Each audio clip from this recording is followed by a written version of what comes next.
Bem, galera, eu sou o professor Enuri Carelli e neste vídeo nós vamos falar sobre a derivada parcial como taxa de variação de uma função na direção de x ou na direção de y, se a função for de duas variáveis.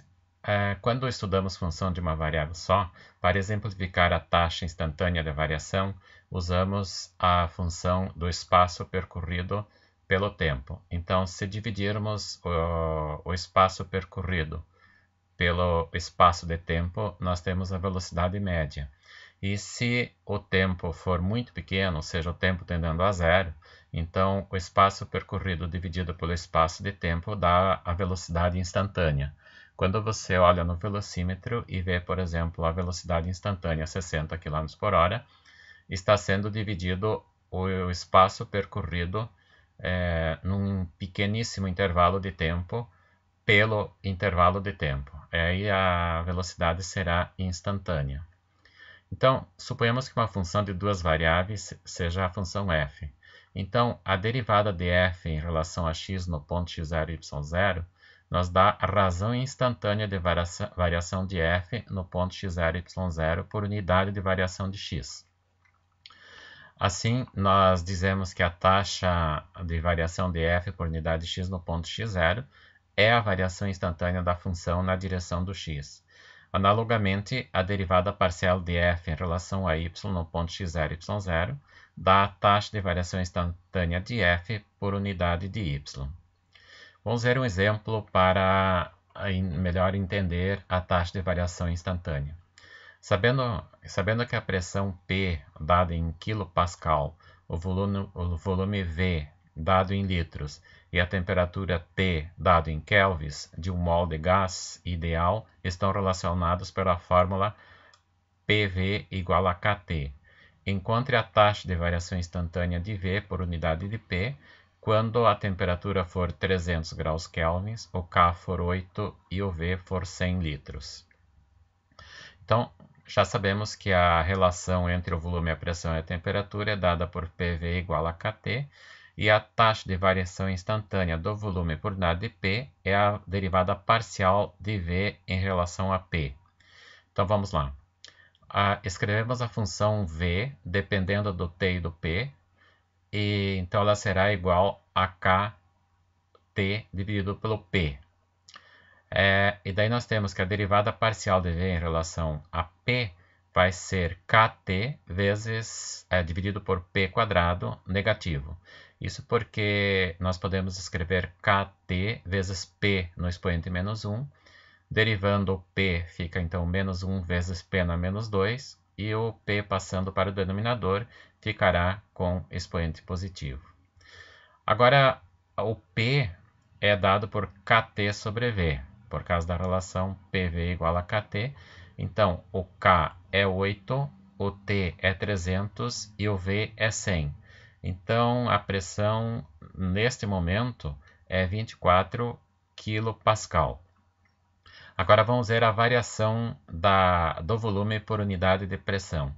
Então, aplicamos os valores na derivada V em relação a P, sendo kT sobre P quadrado negativo a derivada parcial.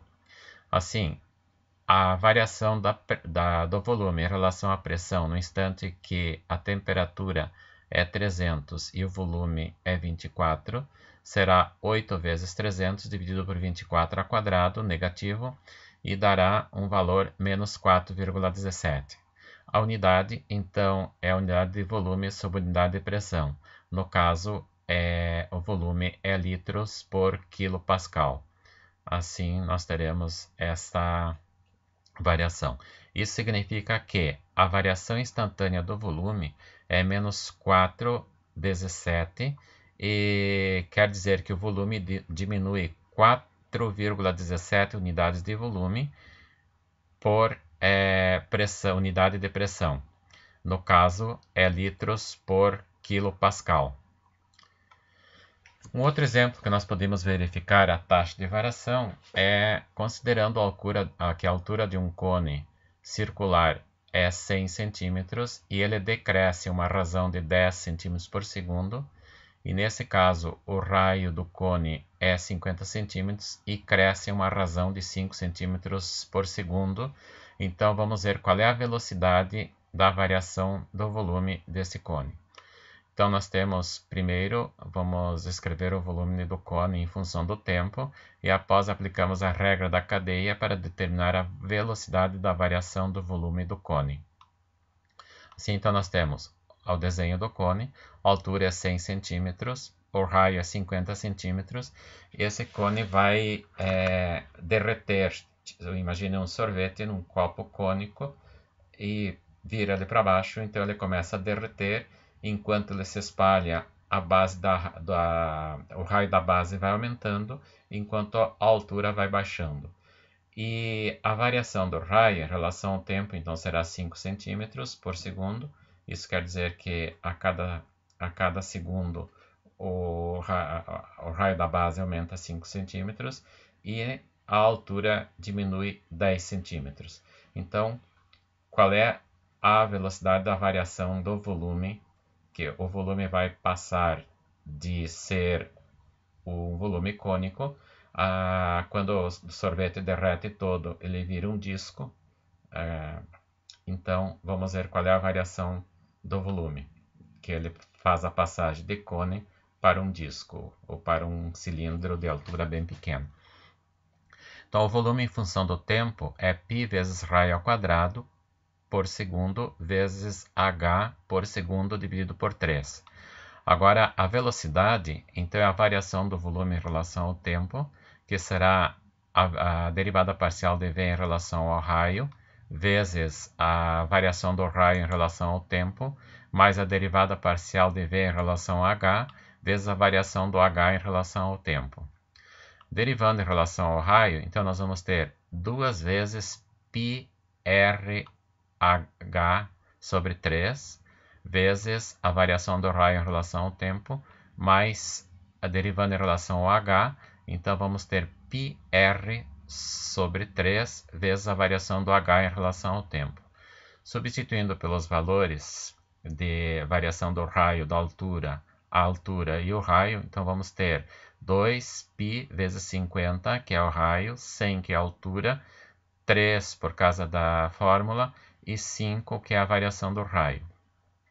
Mais π vezes 50 ao quadrado, dividido por 3, vezes menos 10, que é a variação da altura em relação ao tempo. Assim, no primeiro caso teremos 50.000 π sobre 3, e no segundo menos 25.000 π sobre 3, que dá um resultado de 25.000 π sobre 3 centímetros cúbicos por segundo. Ou seja, a velocidade de variação do volume é 25.000 π sobre 3 centímetros cúbicos por segundo. Assim, com esses dois exemplos, nós mostramos o significado da taxa da variação, que é representado por uma derivada parcial na direção de uma variável. Aqui no caso do cone, digamos que a gente tivesse a velocidade de variação do volume, nós poderíamos encontrar ou a velocidade de variação do h ou a velocidade de variação do r. Com isso, finalizamos então esta aula sobre derivada parcial como taxa de variação.